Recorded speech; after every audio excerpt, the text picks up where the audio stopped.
시청자 여러분 안녕하십니까? 전혜윤입니다.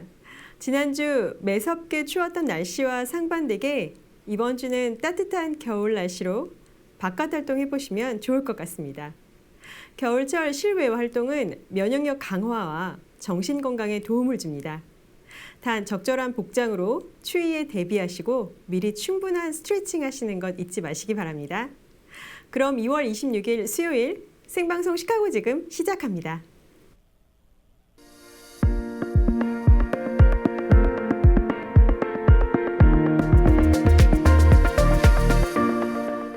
인사 부탁드릴게요. 네, 안녕하세요. 저는 시카고 한인교회 여성연합회에서 회장으로 섬기고 있는 이은하 권사입니다. 반갑습니다. 네, 작년 이맘때에도 나와서 세계 기도일에 관해서 소개해 주셨던 기억이 납니다. 네. 세계 기도일이란 어떤 건지 좀 잠깐 다시 한번 소개 부탁드릴게요. 네네네. 세계 기도 예배는 저희가 전 세계 180여 개 나라에서 매년 3월 첫 금요일에 네. 한 나라가 작성하는 기도문으로 그 지역과 또 세계 평화와 복음화를 위해서 기도하는 예배거든요. 그래서 네.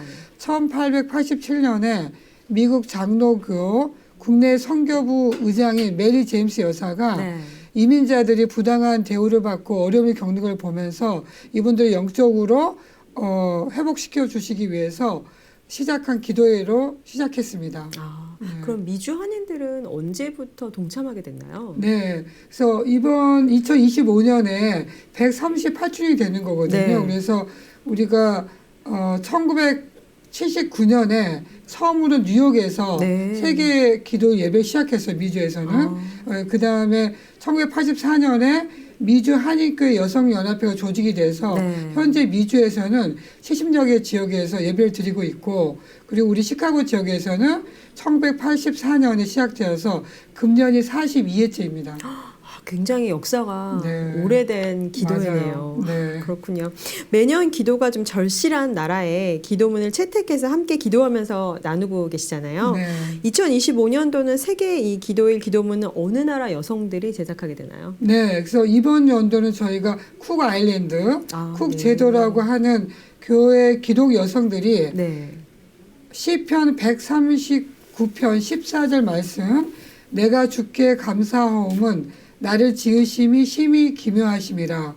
주께서 하시는 일이 기이함을 내 영혼이 잘 아나이다. 네. 이런 말씀을 근거로 주제가 나를 지으심이 심히 기묘하심이라. 라는 네. 주제 말씀으로 기도문을 작성했어요.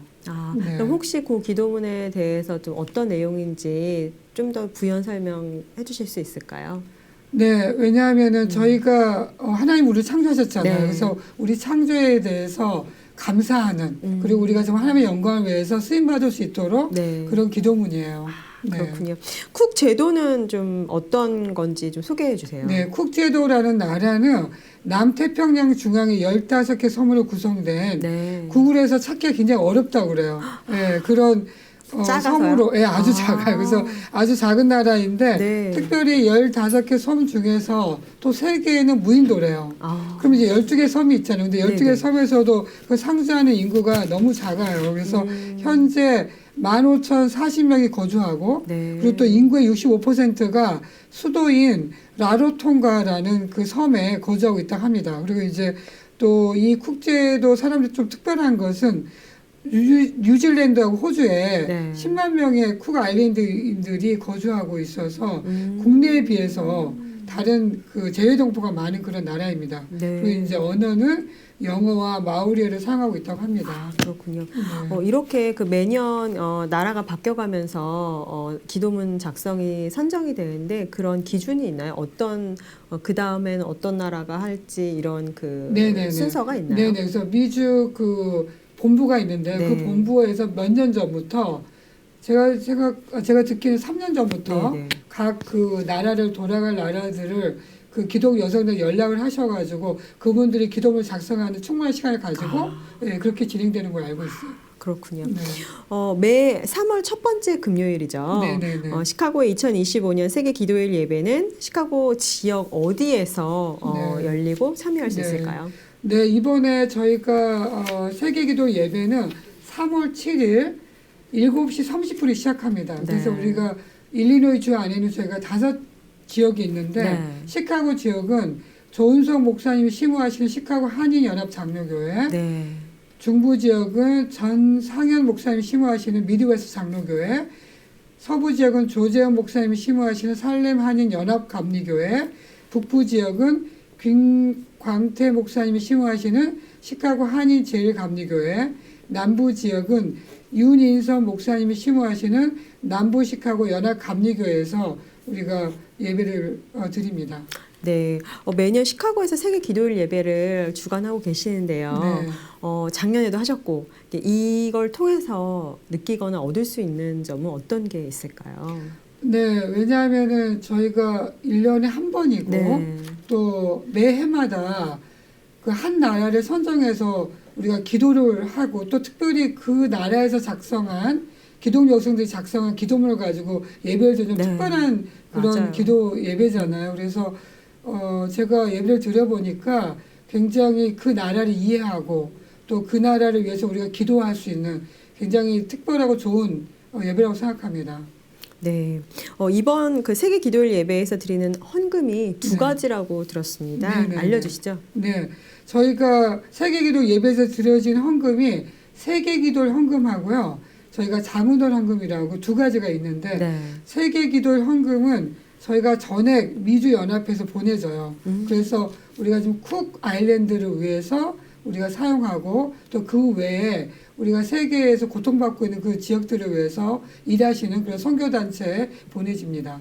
그리고 이제 저희가 장우돈 헌금은 시카고 지역에 계시는 어려운 환경에 계신 분들하고 또 하나님 나라를 위해서 일하시는 선교단체, 또 선교사님들을 위해서 저희가 사용하고 있는데 특별히 저희가 작년에는 총 36개 선교지에 7,700불이 나갔고요. 저희가 작년에 미주 한인교회 여성연합회 공동회의가 네. 저희 시카고에서 했었거든요. 네. 그래서 우리가 공동회의 지원금으로 2,350불 선교비가 지원됐습니다. 그랬군요. 이번 2025년 세계 기도 예배에서의 합심 제도 기도 제목이 있을 것 같아요. 네. 알려주시죠. 네, 저희가 합심기도는 저희가 이 세계기도 예배가 네. 선교의 한 부분이거든요.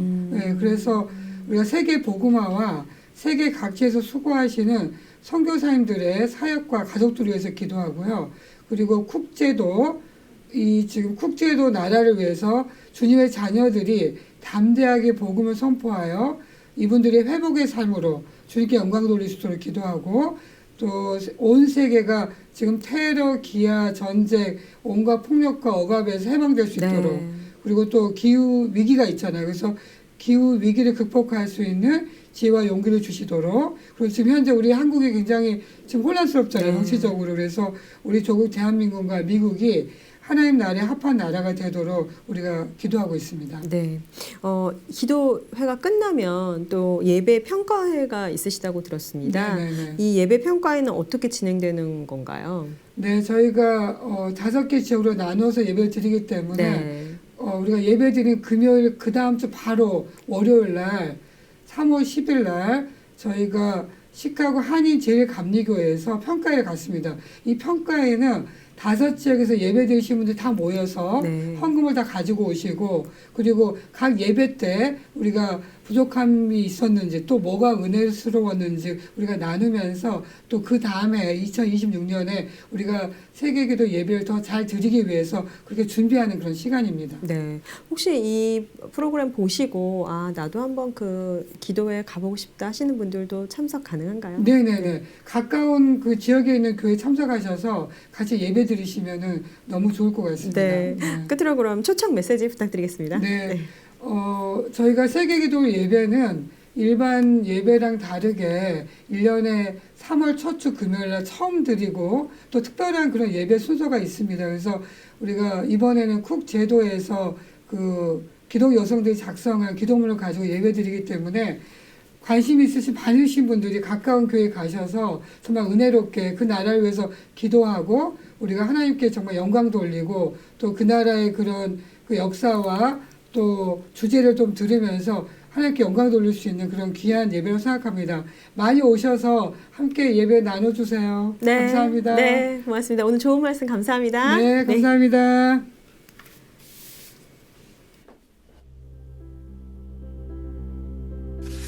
시카고 한인동포의 자긍심, 시카고 한국일보. 가장 많은 발행 부수 자랑, 최고의 광고 효과, 전자신문을 통해 가장 멀리 전파되는 신문. 구독과 무료 배포가 병행되는 신문. 디지털 프린팅 기법으로 선명한 컬러, 깨끗한 인쇄, 손에 묻어나지 않아요. 여러분 곁엔 시카고 한국일보가 있습니다.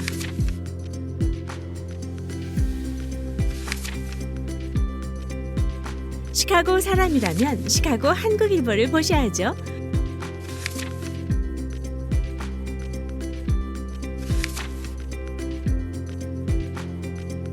지금 문의하세요.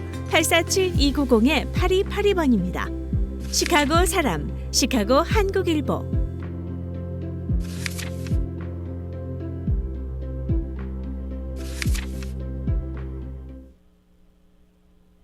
하나센터 소식입니다.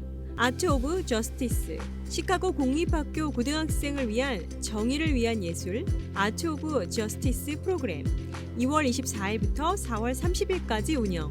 온라인 재산세 워크숍 개최, 재산세 감면 및 이의 항의에 대해 알아보실 수 있는 온라인 워크숍을 개최합니다. 2월 21일 오후 3시, 3월 14일 오후 3시. 이민자 커뮤니티를 지원하기 위해 영어와 한국어 무료 비상 핫라인을 개통. 1844-500-3222. 이민자 권리 알기 앱을 설치해 유익한 정보를 얻으세요. 하나센터는 시카고와 노스웨스트 센터가 있으며 자세한 문의는 773-583-5501로 하시기 바랍니다. 이창환 변호사. 영주권, 시민권 신청, 비이민 비자, 이민 소송. 이민법에 대한 명쾌한 분석과 해답, 20년 넘게 쌓은 노하우와 전문적 지식. 이창환 변호사. 847-375-9620, 2454 댐서 스트리트 310호 데스플랜스에 위치합니다.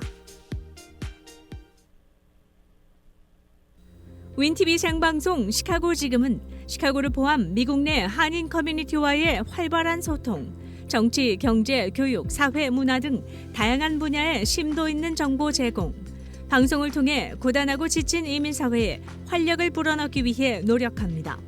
윈TV 생방송 시카고 지금은 수요일과 금요일 오전 11시 본방, 오후 9시에 재방송됩니다.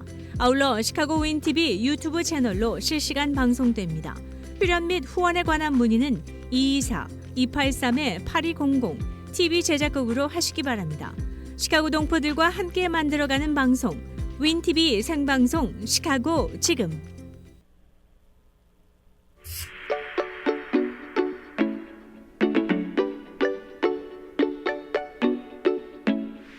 예, 안녕하세요. 박정환 이사입니다. 지난번에 이제 첫 영상을 올렸는데요. 주변에서 반응이 좋았어요. 잘한다.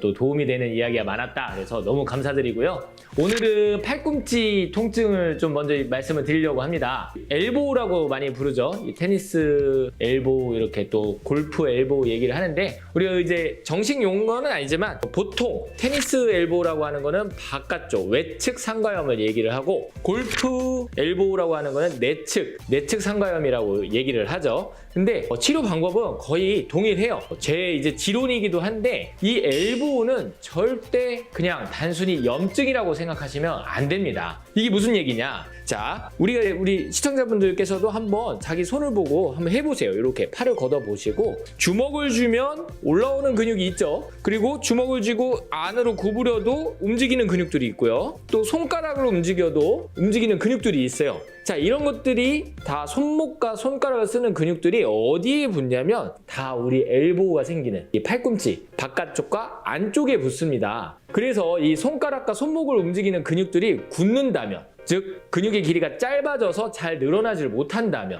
또는 너무 늘어나 있어서 근육이 질겨져 있다면 어떤 현상이 일어나느냐? 자, 이렇게 한번 생각을 해보세요. 우리가 벽지가 있어요. 벽지가. 그 벽지에 끈끈이를 붙였어요. 끈끈이. 그리고 잡아당겨요. 벽지가 들뜨겠죠. 그런 현상이 이 팔꿈치에서 나타나고 있는 상황인데 들뜬 벽지에 암만 접착제를 붙여봐야, 접착제를 발라봐야 그 벽지가 완전히 회복이 되려면 결국 그 잡아당기고 있는, 장력을 만들고 있는 그 끈끈이가 풀려야겠죠. 그렇지 않고서 뭐 계속 벽지 들뜨네 하면서 접착제를 발라봐야 효과가 없다는 뜻이에요. 근데 우리 몸에서는 그 끈끈이 역할을 하는 것이 바로 이 단축되어 있는, 굳어 있는, 기능을 잃어버린 근육이라는 뜻이에요. 그래서 지금 팔꿈치가 아프신 분이 있다면은 먼저 이제 체크를 좀 해보고, 그 다음에 제가 여기에 맞는 근육을 마사지, 지압하는 방법을 알려드릴 건데요. 근육만 풀리면 근육이 힘줄이 돼서 뼈에 붙는 그 골막의 들뜸이 좋아진다. 그 골막이 다시 원래대로 회복이 되면은 팔꿈치는 자연스럽게 안 아프게 된다. 이걸 정리를 해서 말씀을 드리도록 하겠습니다. 자, 먼저 지금 팔꿈치가 아프신 분들은 정확하게 어떤 근육이 문제인지 한번 찾아볼 필요가 있어요. 그래서 저를 한번 따라서 한번 해보시기 바랍니다. 다른 사람이 있으면 같이 하시면 좋은데, 일단 주먹을 혼자서 꽉 쥐어 보시거나 아니면 다른 사람과 악수를 한번 해보십시오. 그랬을 때 팔이 아픈지를 한번 확인을 해보세요. 만약에 주먹을 꽉 쥐거나 악수를 했을 때 아프다, 그러면 이 바깥쪽에 있는 우리가 손등을 들어 올리고 또는 손가락을 들어 올린다라는 개념의 신근, 그 근육이 문제가 있는 거예요. 그거는 이 외측 바깥쪽 엘보 부위에 붙습니다. 그래서 주먹을 줄 때 아프다, 악수를 할 때 아프다면 그 바깥쪽에서 조금 아래쪽을 잘 보시면은 우리가 주먹을 쥐거나 악수를 쥘 때 볼록볼록 올라오는 근육이 있을 거예요. 그 근육을 이렇게 손등을 바깥쪽으로 해서 엄지로 한번 문질러 보세요. 혹시 많이 아프십니까? 많이 아프시면 그 근육에 문제가 있는 거예요. 아 소리가 날 때까지, 또는 뼈까지 만질 정도로 꾹꾹꾹꾹 눌러서 풀어줘 보세요. 한 30초에서 1분 정도 풀고 조금 쉬었다가 다시 또 한번 문질러 보시고 그 다음에 다시 한번 주먹을 쥐어보세요. 주먹을 쥐거나 악수를 한번 해보세요. 통증이 감소하나요? 그렇다면 그 근육이 문제이었다는 뜻이죠. 물론 정도가 좀 심각하거나 기간이 오래되면 이 겉에 있는 근육뿐만 아니라 뼈에 붙는 속에 있는 근육들까지 문제가 있을 수 있어요. 그런 때는 더 꾹꾹꾹 눌러줘야겠죠. 깊이. 또는 바닥에 내려놓고 팔등을 이용해서 손날을 이용해서나 팔날을 이용해서 풀어주는 방법도 좋습니다. 만약에 여성분이라서 나는 손가락에 힘이 없어 하시면 가족들의 도움을 받아서 푸는 것도 괜찮겠죠. 저는 이런 식으로 또 얘기를 해요. 아이고 우리 환자 중에 팔꿈치 치료를 받는 분이 있는데 왜 이렇게 안 나사, 이런 생각이 들 때마다 박 원장 욕하지 말고 바로바로 문지르세요. 생각날 때마다, 아플 때마다 문지르시면 점점 좋아집니다. 이렇게 설명을 드리기도 하는데, 그렇게 하면 생각보다 빠르게 좋아져요. 제 개인적인 경험으로는 15년 정도 된 자전거를 타시다가 발생해서 15년 된 테니스 엘보 통증이라고 하는데 이렇게 알려드렸어요. 수시로 문지르시라. 그리고 주먹을 쥘 때 올라오는 그 근육을 잘 만져서 아픈 데를 더 중점으로 눌러주셔라. 뼈까지 눌러주셔라. 이렇게 얘기를 했는데 그냥 2주, 3주 정도 만에 그 통증이, 그렇게 15년 갔던 통증이 확 사라졌다라고 저한테 고맙다고 얘기하신 분도 있었어요. 그래서 이제 외측 삼가형 테니스 엘보는 겉의 근육이고요. 두 번째는 이제 안쪽이 아프신 분들이 있을 거예요. 안쪽이 아프신 분들은 이렇게 손을 이렇게 핀 상태에서 뒤로 한번 제껴 보세요. 쭉 완전 신전이라고 하는데, 이렇게 했을 때 아프다 그러면은 이 근육이, 안쪽에 있는 손바닥을 구부리는 그 근육이 짧아져 있는 사람이에요. 그래서 그 근육을 늘리니까 골막이 들뜨니까 여기가 아픈 거예요. 그러면 여기도 마찬가지로 아픈 부위보다 조금 더 밑에 보면은 우리가 주먹을 이렇게 쥐거나 이렇게 안쪽으로 할 때 볼록볼록 올라오는 근육이 있거든요. 그 부위를 한번 눌러보세요. 밤톨만한 게 느껴지기도 하고, 또는 그거보다 조금 더 위에가 아프다, 또는 그거보다 더 바깥쪽이 아프다, 이런 분들도 있을 거예요. 하여간 아픈 데를 중점적으로 눌러주시고, 이것도 역시나 뼈까지 깊이 눌러주시는 게 좋습니다. 이렇게 풀어주다 보면은 대충 감이 와요. 아, 이 근육이구나. 그래서 아까 했듯이 한 30초에서 1분 정도 쭉 풀고 조금 풀어주고 다시 또 풀어주고 몇 번 반복하고 나서 다시 한번 해보십시오. 지금 아마 영상 보시는 시청자분 중에 진짜 신기하게 내 안쪽 아픈 게 좀 줄어드네? 이렇게 얘기하시는 분이 있을 거예요. 그렇게 하시면 돼요. 아주 간단합니다. 그 다음에 이제 세 번째, 마지막은요. 짚을 때 아프다는 사람이 있을 수 있어요. 뭔가 이렇게 짚고 일어설 때 아파요 라는 분이 있어요. 그러니까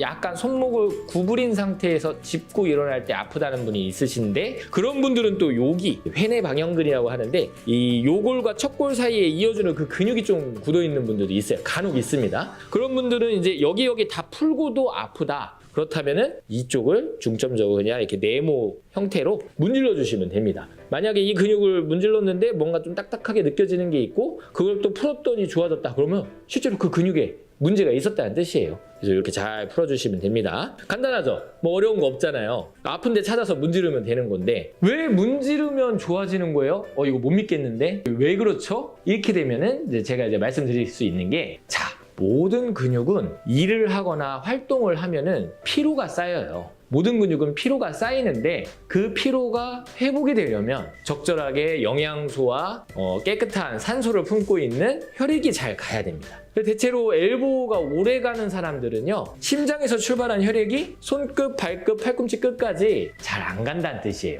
즉 혈액순환 장애입니다. 그러니까 어떻게 하는 게 좋겠어요? 몸을 따뜻하게 하는 게 좋겠죠. 샤워를 해주는 게 좋겠고, 지금 당장 다친 그런 급성적인 부상이 아니라면 예를 들어 이제 72시간이 지났다면 무조건 따뜻하게 해주는 게 좋습니다. 핫팩, 찜질, 파라핀 이런 치료를 통해서 좀 혈액이 잘 돌게 해주면 이게 나아요. 그래서 원장님 저는 왜 이렇게 치료가 더뎌요? 잘 안 낫나요? 이렇게 질문하시는 분들은 제가 여러 가지 진찰을 통해서 말초 혈액순환 기능이 떨어졌는지 아니면 혈액이 잘 못 가는 그런 혈관이 수축되어 있는 그런 조건이 있는지 진찰을 통해서 그것을 해결을 해드리게 같이 합니다. 팔꿈치에 그냥 단순히 침 치료나 물리치료뿐만 아니라 부항치료뿐만 아니라 그런 식으로 말초 혈액순환까지 도와준다면 완전히 또 좋아질 수가 있겠죠. 그리고 테니스 엘보나 골프 엘보를 오래 앓으신 분들은 본인이 체감적으로 알고 있을 거예요. 잠 많이 못 자고 몸이 피곤하면 더 아프다 이렇게 얘기하실 거예요.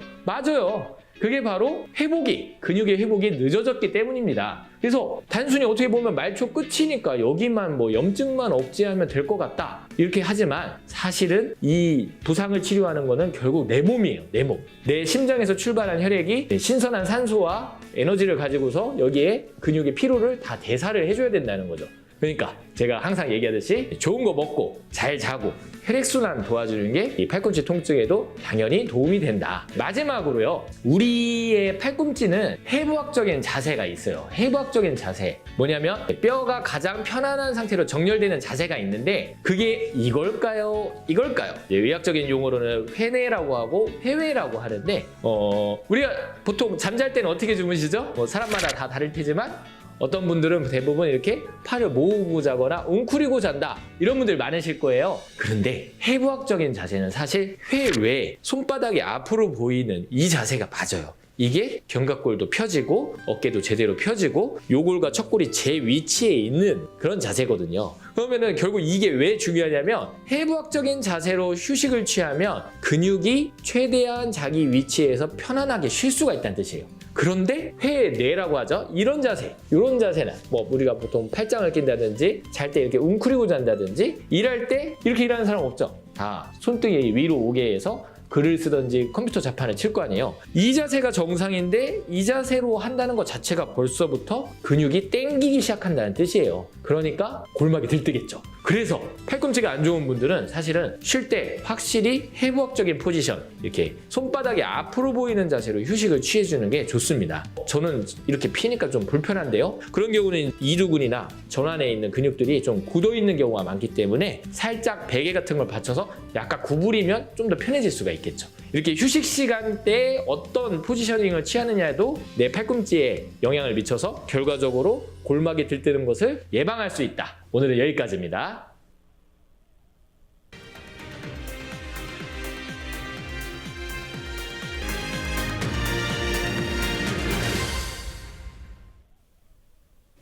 앞으로 생방송 시카고 지금의 새로운 리포터로 다양한 분야 소식을 알려주실 활기찬 분위기의 리포터 두 분을 소개합니다. 안녕하세요.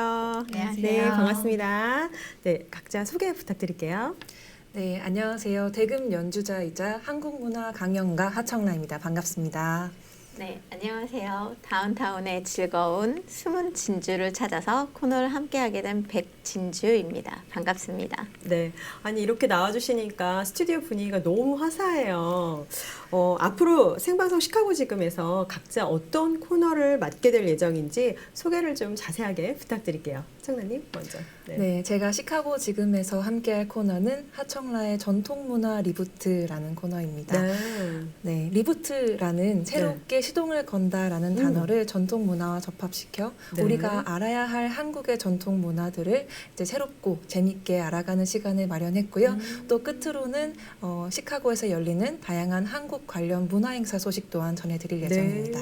6가지 전통문화 이야기 해주신다고 들었던 것 같아요. 네, 잠깐 맞습니다. 뭐 말씀 좀 해주시죠. 어떤 건지. 네, 한식, 한국음악, 한복, 한지, 한글 등 다양한 6가지의 한국 전통 문화들을 이제 매번 한 주제를 선정해서 네. 이제 소개해드릴 예정이에요. 기대됩니다. 네, 백진주 리포터님은 어떤 거 저희에게 소개해 주실 예정이에요? 네, 저는 시카고 다운타운의 라이프를 숨은 진주를 찾듯이 네. 속속들이 찾아서 즐거운 도시 생활을 네. 함께 공유하고자 합니다. 성함이 백진주 씨여서 진주를 찾아서 네. 다운타운에 아주 너무 잘 어울리는 제목 같습니다. 자, 그러면 하청라님은 지난번에 얼마 전에 저희 나오셨잖아요. 대금 불어주셨어요. 네, 맞습니다. 방송 이후에 좀 인사 받으셨어요? 네, 너무 잘 봤다고 말씀해 주시는 분들이 생각보다 많아서 네. 깜짝깜짝 놀랐습니다. 이제 유명 인사가 조금씩 되실 것 같아요, 두 분 다. 하청라님 리포터부터 보시면 시카고에서 한국 전통문화 알리기를 선택한 이유가 있을 것 같아요. 궁금한데요. 네. 네. 한국 전통 문화는 세계적으로도 독창적이고 네. 아름다운 매력을 지니고 있다고 네. 생각합니다. 제가 평생 동안 공부해오고 관심 가져온 것들을 이제 시카고에 계신 분들과 함께 나누고 싶다는 생각을 하게 되었고요. 또 미국에 오래 사신 분들 그리고 미국에서 태어나서 한국의 문화를 접할 경험이 많이 없으셨던 분들께 또 좋은 기회가 되지 않을까 생각합니다. 그렇군요. 하청래 리포터님 같은 경우에는 영국에서 한국학을 공부하셨어요. 그리고 시카고 한국전통예술원으로 왔는데 현장에서 겪는 한국 문화 알리기는 어떤가요? 피부로 체험하는 그건 어떤지 좀 말씀해 주시죠. 네, 이제 시카고에 온 지 6, 7개월 정도 돼가는데요. 네. 미국이 정말 다양한 문화의 사람들이 함께 모여 사는 곳이니만큼 네. 타 문화에 대해 정말 열린 마음으로 함께 경청해 주시는구나라는 생각이 들었습니다. 네. 흥이 날 때는 정말 망설임 없이 같이 춤도 춰주시고 또 이제 문화에 대해 설명드릴 때는 주의 깊게 경청해 주시는 모습이 정말 인상 깊었어요. 네. 영국에서 한국 문화에 대한 공부를 한다는 게 좀 언뜻 들으면 생소할 수도 있을 것 같아요. 한국학 공부를 위해서 영국을 선택했던 이유와 좀 기억에 남는 에피소드 있으세요? 네, 사실 제 주변 분들도 심지어 부모님께서도 영국에서 한국학을 공부한다는 걸 굉장히 신기해 하셨어요. 네, 결론적으로 저는 굉장히 값진 경험이었다고 생각합니다. 영국이 세계 영토 4분의 1을 지배하면서 그 수많은 나라들을 다스리기 위한 인류학이 굉장히 발달한 나라예요. 그래서 소장하고 있는 자료도 정말 방대했고요. 그리고 다양한 시선에서 한국을 바라볼 수 있어서 제 시야를 넓히는 데도 큰 도움이 됐던 것 같습니다. 네, 그렇군요. 굉장히 특별한 경험이셨을 것 같아요. 네. 백진주 리포터님은 민TV 평소에 자주 보셨어요? 네, 너무너무 자주 보고 있고 네. 구독하고 있습니다. 아, 그렇습니까? 네. 벌써 다운타운에서 거주하신 지 15년이라고 들었어요. 네, 맞아요. 굉장히 긴 시간을 보내셨는데, 그래서 또 다운타운 라이프 소개가 기대가 됩니다. 시카고는 건축물로 유명한 도시로 정말 살기 아름다운 도시인데요. 네. 다운타운에 살면서 시카고가 가장 아름답다고 느끼는 때는 언제세요? 시카고는 네. 대한민국의 지도가 들어갈 수 있을 만큼 네. 커다란 미간 호수를 끼고 있어요. 네. 그래서 그 호수를 주변으로 감싸고 있는 하이라이즈 빌딩들이 너무너무 아름다운 절경을 과시하고 있는데요. 네. 가끔 그렇게 아주 추운 날 강이 얼어 있다든지 아주 따뜻한 여름날 네. 햇살을 받으면서 너무 아름답죠. 네, 네. 유리창에 그 비치는 모습들이 네, 네. 너무너무 아름답습니다. 시카고는 정말 소개하려고 하면 그 아이템들이 무궁무진할 것 같아요. 네, 맞아요. 그리고 또 우리만 여기 사는 사람들만 아는 네. 그런 재미가 있는 그 시카고 탐방도 있으니까 또 기대가 많이 됩니다. 네. 네. 백진주 리포터님을 통해서 이제 다운타운 라이프가 어떤 건지 좀 더 속속들이 알게 될 예정인데요. 미슐랭 맛집이나 뷰 좋은 유명한 디저트 카페들도 굉장히 많잖아요, 시카고는. 네네. 그런 그 숨은 맛집을 소개할 때 백진주 리포터님만의 그 맛집 선정 기준도 사실 궁금해요. 저의 맛집 선정 기준은 네. 그 외국에서 온 친구들의 네. 본인들 나라에 맞는 맛집들을 네. 소개시켜주는, 그러니까 한마디로 지인 추천? 그게 로컬 찐 맛집이라고 그쵸, 인정할 그쵸. 수 있겠죠. 맞아요. 그게 첫 번째 기준이고요. 두 번째로는 미슐랭 가이드라든지 아니면 구글 리뷰도 꼼꼼히 훑어보는 것도 가장 좋은 방법이라고 할 수 있습니다. 미국에서 뉴욕하고 시카고가 맛집이 가장 많다고 하더라고요. 네. 좀 퀄리티 높은 그런 맛집들이 있다고 하니까 기대해 볼게요. 시카고 다운타운에서 관광지가 아닌 네. 우리 시청자 여러분들께 소개할 만한 좀 우리만 그 오픈해 줄 수 있는 흥미로운 것들이 있다면 어떤 게 있을까요? 시카고는 건축의 도시답게 네. 정말 많은 건물들이 있어요. 맞아요. 또한 화려하죠. 네, 그 건물들이 건축 내부는 클래식하고 건축 외부는 모던한 되게 여러 가지의 매력들을 한 번에 가지고 있는 곳들이 많아요. 근데 사실 그 많은 건물들이 대부분 오피스라든지 뭐 다른 용도로 쓰이고 있는데 대부분의 건물들은 네. 1층에 로비 공간이 개방되어 있어요. 이건 사실 저만의 팁이긴 한데 가끔 산책을 하고 싶은데 날씨가 너무 춥다던가 이럴 네. 때는 그 로비들을 하나씩 구경하면서 들어가 있는 가구들 그리고 건축물에 붙어 있는 네. 장식품들 그런 것들을 구경하는 것도 굉장히 큰 재미가 있습니다. 네, 그 건축물을 밖에서 보는 거랑 또 직접 안에 들어가서 네. 그 안에서 내부에서 밖을 보는 건 또 다른 느낌일 것 같아요. 네, 맞아요. 그런 그리고 또 그 건축물들이 대부분 지하에 패드웨이라는 지하 공간이 연결되어 있어요. 그래서 뭐 배트맨 무비에서도 나왔듯이 네. 그 공간이 있는데 아. 그 대부분의 사람들은 그걸 잘 모르더라고요. 저도 지금 처음 듣는 네. 이야기예요. 그런 것들도 앞으로 속속들이 알아보도록 하겠습니다. 고담시티라고 배트맨의 도시잖아요. 맞아요. 시카고가. 그런 것들 하나하나 오픈해 주시면서 좀 흥미를 많이 주실 것 같아서 기대됩니다. 또 하청나님 아까 보니까 한 6, 7개월 시카고 오신 지 됐다고 했는데 그렇다면 그 안에서 이제 타주로 공연도 다니셨잖아요. 네. 네, 맞습니다. 그러면서 그런 공연을 하면서 거기서 만나는 뭐 외국인들도 있을 거고 한국 분들도 있을 텐데 그때 좀 느낌을 잠깐 소개해 주실까요? 최근에 이제 시카고 한국전통예술원 선생님들과 네. 인디애나 스테이트의 이제 Korean Culture Festival이라는 곳에 초청을 받아서 가게 됐어요. 네.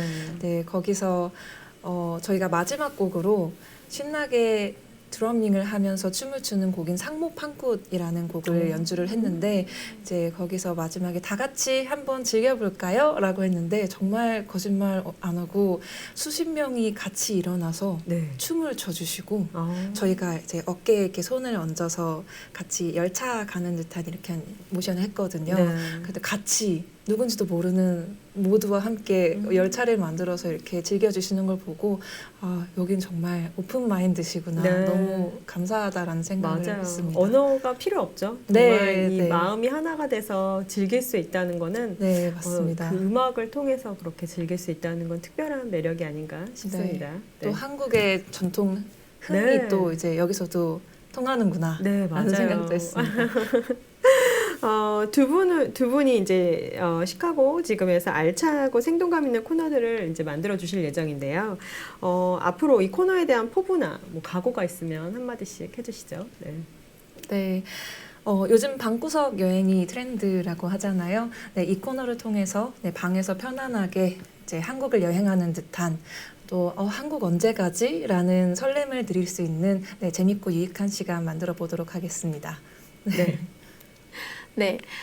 다양한 시각으로 시카고 다운타운의 매력을 찾을 수 있게 정말 숨은 진주, 로컬만의 포인트를 꼭꼭 집어서 같이 함께 나누도록 하겠습니다. 네. 그럼 한 달에 한 번씩 스튜디오에서 알찬 소식 가지고 만나 뵙도록 하겠습니다. 네. 고맙습니다. 감사합니다. 시카고 지역 도심 속 노숙자들을 섬기고 있는 기도의 집 교회가 새 성전을 기증받아 하나님께 영광을 돌리고 있습니다. MCTV 초대석 시간에 나눠주신 간증 이야기 하이라이트 함께 보시죠.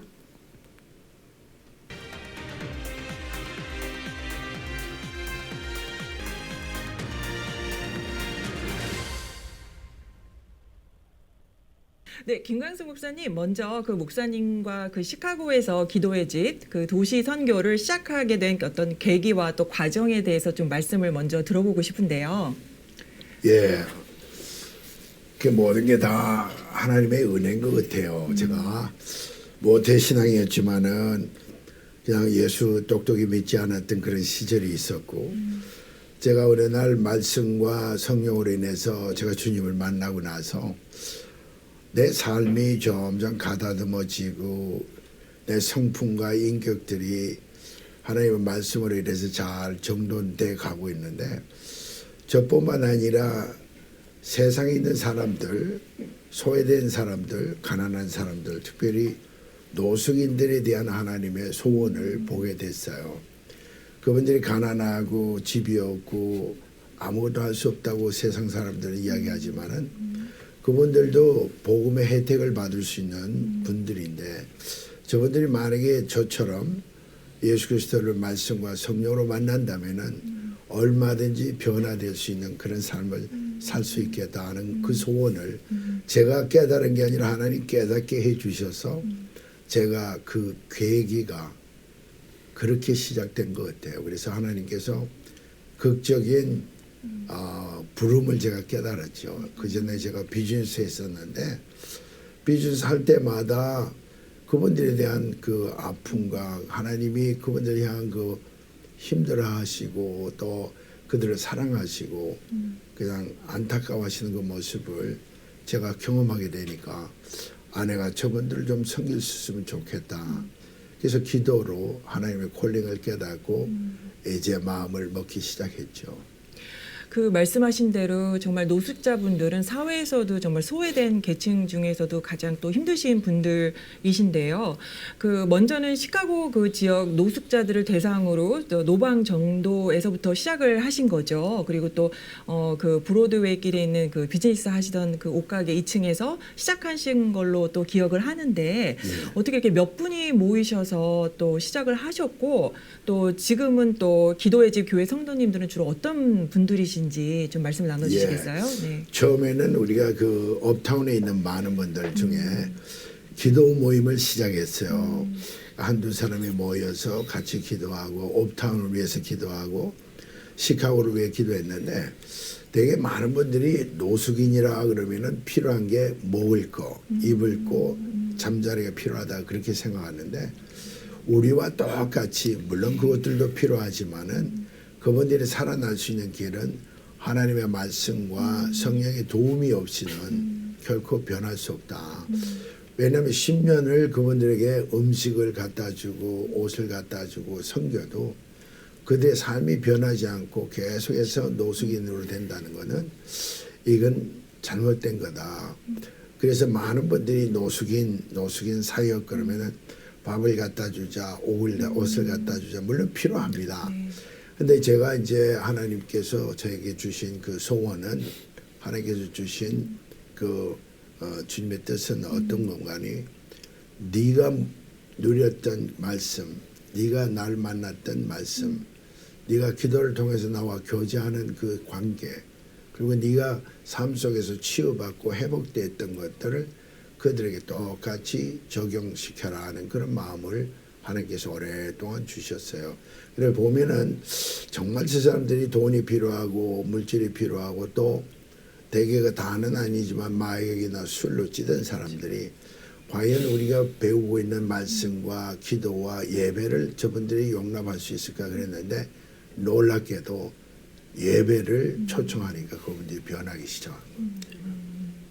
그게 엄청난 계기였어요. 그래서 변하기 시작하니까 마약을 팔던 사람, 마약이 중독된 사람, 또 집이 없던 사람들이 계속해서 예배에 모이기 시작하고, 그래서 우리가 예배를 어떠하는지 그냥 예배, 종교적인 예배, 밥 먹기 전에 그냥 식기도 하는 예배가 아니라 찬양을 1시간, 말씀과 기도 사역을 1시간, 1시간 반.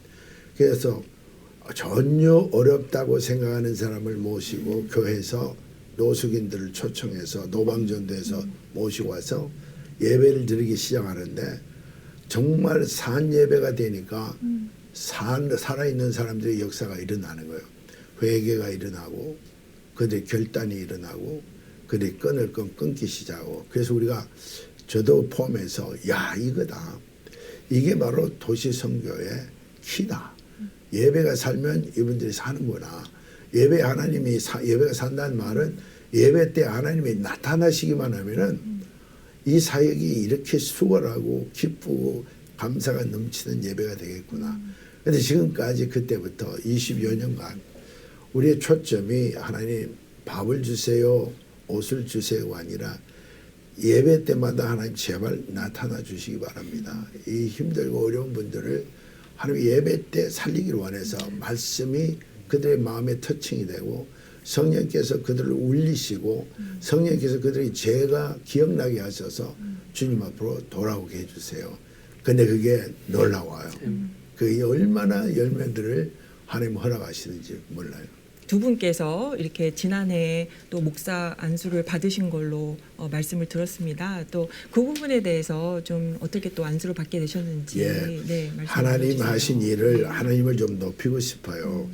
그 우리 노숙인 교회에서 노숙인들이 모이고 가난한 분들이 모인 교회에서 우리가 목사 후보생을 만들어낸다는 게 저는 상상도 못했어요. 근데 이분들이 말씀과 성령으로 자꾸 거듭나서 변화되니까 이분들의 소원이 돈 많이 벌어야 되겠다. 나 이렇게 유복한 삶을 살아야 되겠다가 아니라 하나님 나라를 위해서 나가 일하기를 원합니다. 그게 자기가 스스로 성령께서 자기네를 콜링하는 걸 깨닫게 시작하더라고요. 근데 지금까지 한 분은 인도네시아 우리 교회 출신으로 인도네시아 선교사로 가셔서 목사 안수를 거기서 받으시고요. 또 한 분은 노숙인은 아닌데 아주 정말 어렵고 정말 인생을 포기하고 싶은 그런 사람이 하나 있었는데 우리 교회 오셔서 하나님의 말씀을 인해서 변화돼서 지금 미국 그 군인 그 채플린으로 가 있고요.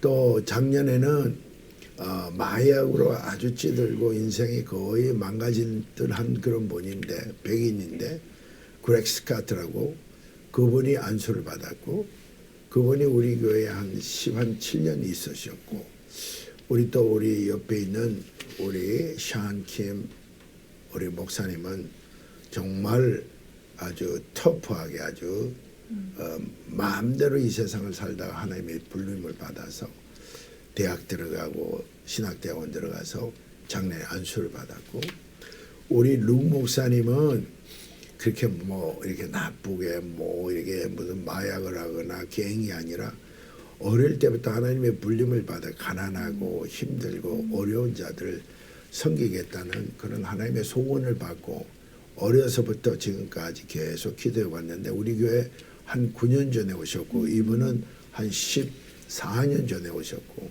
그래서 하나님께서 두 분에게 허락하셔서 귀한 목사님들이 되셨죠. 그리고 올해 신학대학원을 졸업할 사람이 또 2사람이 있어요. 그분들도 아마 안수를 받아야 될 것 같고 또 지금 신학대학원 다니는 사람과 신학대학 다니는 사람 또 2사람이 있어요. 그래서 계속해서 이렇게 하나님께서 누구가 이렇게 해라고 해준 게 아니라 그들이 복음을 깨달아가면서 하나님의 부르심이 나한테 있구나. 가장 가난하고 힘들고 어려운 사람들에게 복음을 전해야 되겠다. 그런 마음을 하나님께서 주셔서 잘 자라고 하나님 은혜로 이렇게 좋은 열매들을 하나님이 취하신 것 같아요. 감사합니다. 지금 이제 김광수 목사님께서 두 분에 대해서 이제 말씀을 잘 해주셨는데요.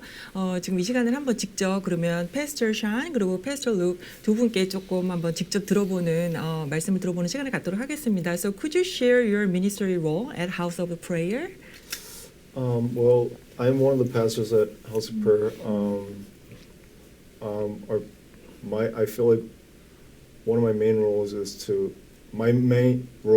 lead people to Jesus, whether it's through preaching of the word or teaching of His word, or through prayer ministry, or through serving of food or driving the van, whatever it is. That my main goal is to lead people to Jesus, and that is my heart. That's my vision. That's my desire. Yeah. Thank you. Yes, so just kind of piggybacking along what Pastor Sean was sharing, yeah, I really believe it's the grace of God. We get to serve in a ministry like this together. In terms of role, I know we're assistant pastors, but I think one thing we learned together is that the importance of working together. Not one person does everything. I think our leadership and our staff is very unique in that way, where we realize the importance that we cannot do this on our own, but we learn how to work together, learn how to rely on the Lord together.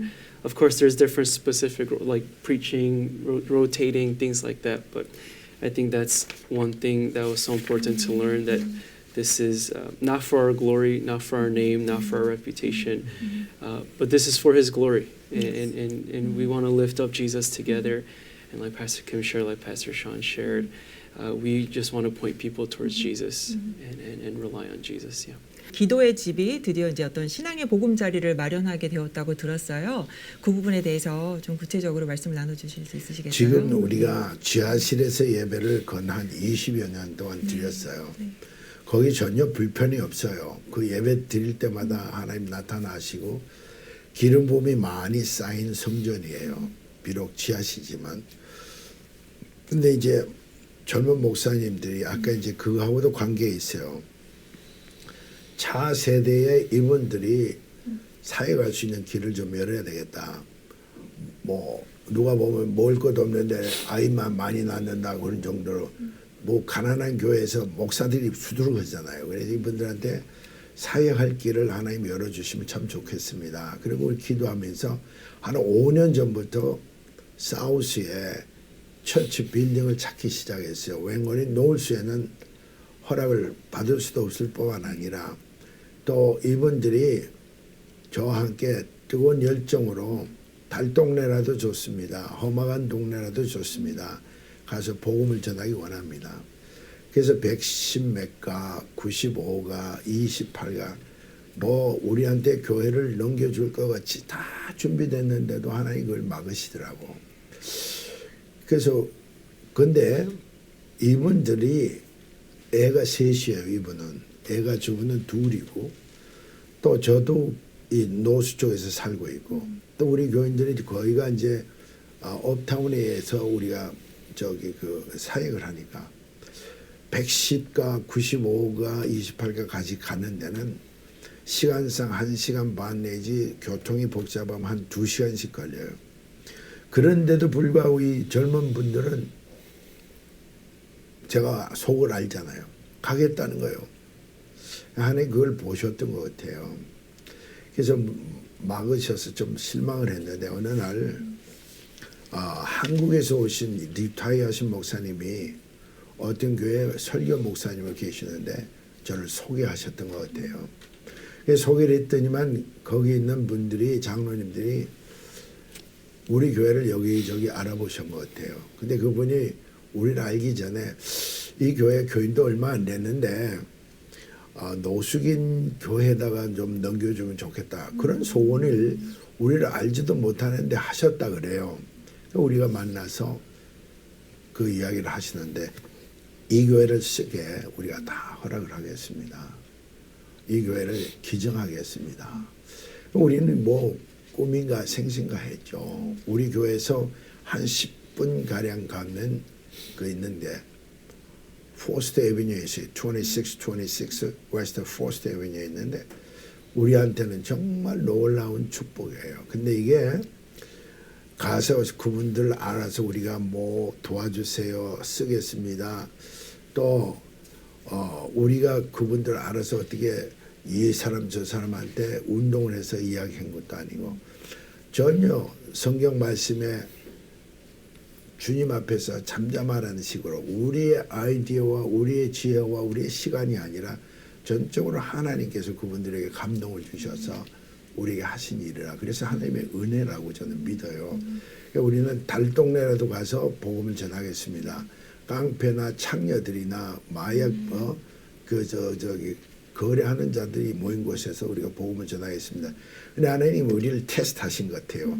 너네들 정말 할 거냐 안 할 거냐. 근데 3번이나 할 뻔했죠. 우리가 마지막은 거의 우리 주겠다고 사인까지 했던 분들이 마음이 변해서 그걸 하나님 막으시더라고요. 그래서 그걸 받았어요. 그래서 1월 달에 우리가 키를 받고 그걸 수리하고 지금 있는 중인데, 많은 분들이 교회 건물 교인들 없으면 팔아서 그렇게 얼마든지 하실 수 있는데, 제가 그런 분들 비난하는 게 아니라 그럴 수도 있는데, 우리같이 부족한 사람들 불러서 이 건물을 쓰시라. 그런데 건물을 받은 건 기쁘지만은 그 건물 안에서 우리가 뭘 할 건가를 생각하면은 막 익사링하고, 특별히 젊은 목사들한테 하나님께서 주신 놀라운 비전이 분명히 있으리라 믿어요. 네.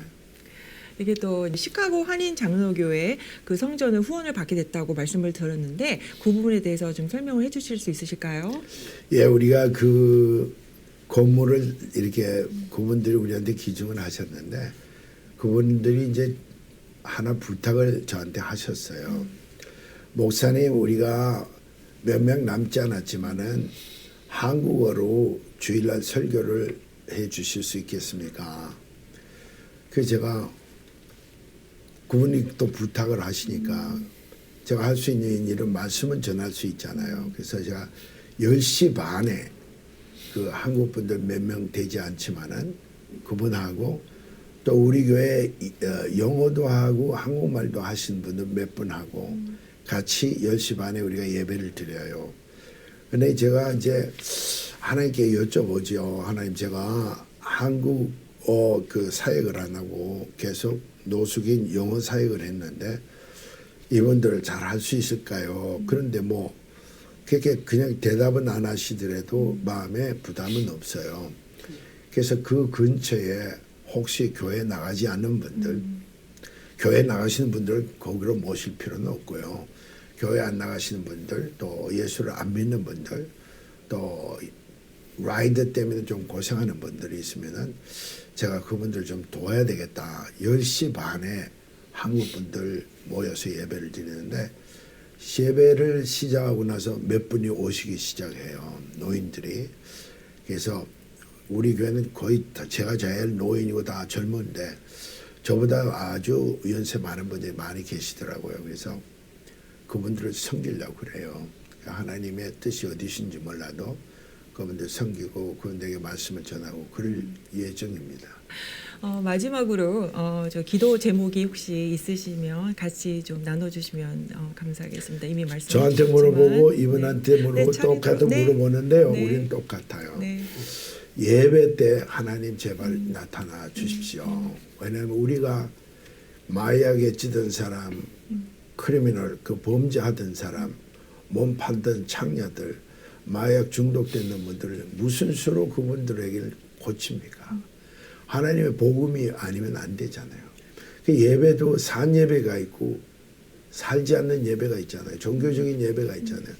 우리 교회는 이 세 사람뿐만 아니라 우리 교회 모든 분들이 제발 하나님 예배 드릴 때 하나님 나타나 주시옵소서. 그리고 말씀을 다른 사람 했던 거 앵무새처럼 외워서 전하는 게 아니라 우리가 묵상해서 하나님의 정말 참 진리를 나눌 수 있도록 말씀이 흥황되도록 그렇게 하는 축복해 주십시오. 그 다음에 기도 사역 하는데 하나님 기도하면서 치유가 일어나게. 거기는 지금 많은 분들이 크카운의 하스피럴 새벽에 가서 기다려도 의사 한번 못 보는 분들이 많아요. 약 한번 못 하고. 하나님 초대교회처럼 예수님께서 하셨던처럼 teaching, preaching, healing ministry 하나님 그분들을 가르치고 그분들에게 천국 복음을 전하고 치유 사역과 회복 사역이 일어나기 원합니다. 우리는 무슨 뭐 성령의 그 아주 신비한 그런 치유 사역보다도 말씀과 성령으로 그들이 변화되는 그 심령이 변하고 그 생각이 변하고 말이 변하고 삶이 변하는 그런 치유 사역이 우리에게 필요합니다. 이거의 우리 기도 제목입니다. 우리가 제일 우리 교회는 부자한 사람을 알아요. 그 부자한 사람이 바로 예수님이잖아요. 그러니까 그분한테 다른 건 다 맡기고 예배할 때만 가르칠 때만 그들을 섬길 때 성령께서 말씀과 함께 역사되어 주시면 그게 우리 기도 제목입니다. Am I right? Amen. Amen. 네, 감사합니다. 감사합니다. 감사합니다. 시청해주셔서 고맙습니다.